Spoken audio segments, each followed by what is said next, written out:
Social media और media में भी अफवाज पाकिस्तान इदारों और उनके अहदेदारों के ख़िलाफ़ जो बातचीत की जा रही है, हम समझते हैं कि वो ना सिर्फ गैर ज़िम्मेदाराना और गैर दानिशमंदाना है बल्कि गैर आइनी भी है कि कुछ लोग ये ज़ाती हैसियत में कर रहे हों, बल्कि लेकिन इसके पीछे कुछ ज़ाती और सियासी मकासद भी हैं।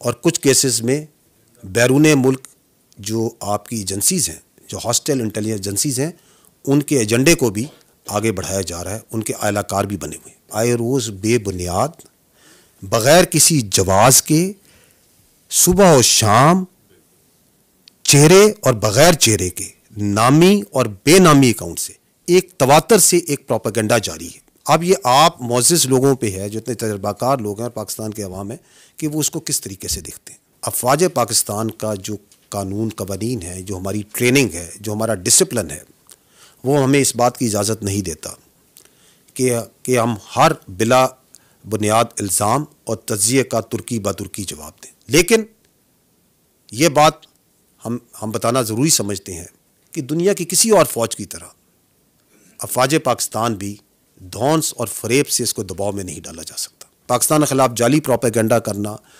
और पाकिस्तान के अंदर भी सोशल मीडिया को इन्फ्लुएंस करना, अपने आलाएकारों के साथ उस चीज़ को बढ़ाना, ये हिंदुस्तान का शेवा रहा है और ये वो करता है और करता रहेगा। कुछ अनासिर जो मुल्क में दानिस्ता या नादानिस्ता तौर पे उनके इस एजेंडे को आगे बढ़ाते हैं।